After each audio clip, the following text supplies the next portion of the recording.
The first face I saw on my wedding day was the grinning, devious, mustachioed face of the priest who would 6 hours later conduct my marriage to my admirable bride, who was so glowingly beautiful that both the men and the women in the wedding party wore sunglasses at the altar.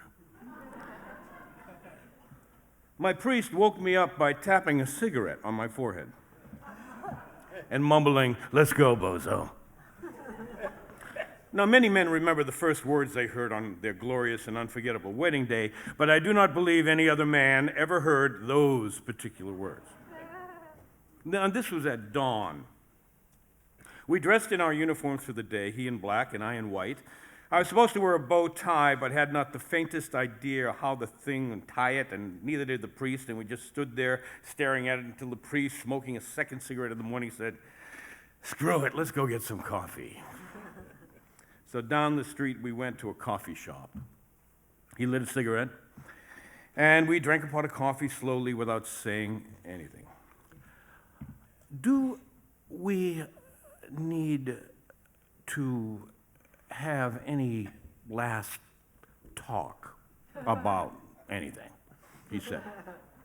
And I said, no, I was sure she was the girl for me. And in fact, my only serious question was whether I was good enough man for her. And the priest said, "Well, that's the right question to ask. You're ready." And then we lapsed into silence again. So the waitress asked us if we wanted to eat, and the priest said, "My friend here is getting married at noon, and he will not eat because he's nervous." And also, fasting has a spiritual component that adds a little extra flourish to the day. So nothing for him. And as for me, what I would like to have is a steak and a double bourbon, no ice. But that's probably not such a good idea just yet. So just more coffee, please. So we sat for a while reading the newspapers and sipping coffee as he smoked his fourth cigarette. And then he said, "You ready?" And I said, I guess so. And we went to the church. So in the sacristy of the church, he said to me, "Listen, I know I'm supposed to give you some last wise spiritual advice, but my only advice is, you marry that girl or else I will leave the priesthood and marry her tomorrow. I mean, there's only one woman like that in a generation, and God knows why you were chosen for such a gift, but that appears to be the case. I mean, it could be she's nuts, but I don't think so. So don't ever take her for granted. Any questions? No? Let's go."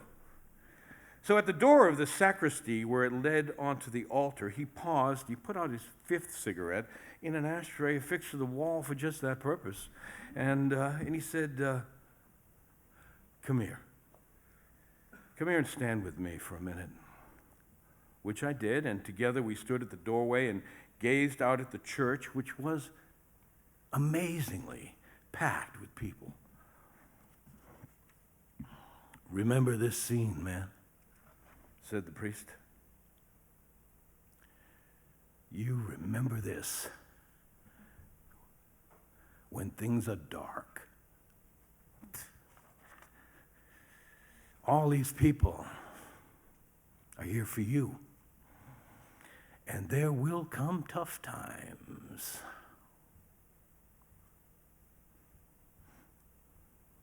And you remember these people here today. Are you paying attention? Look at them. Half of them love you, the other half envy you as well they should. I mean, what a woman. How in God's name you were chosen for such a gift is a mystery to me. I mean, God works in mysterious ways. I mean, that's part of the reason I became a priest, I mean, the mystery. The mystery is riveting. A lot like marriage. So any last questions? Now, speak clearly and firmly when I ask you the questions and do not mumble. A woman like that wants to marry you. You damn well shout your assent. Make them hear you in the last pew, man. Are we clear on that? You ready? Let's go. we went.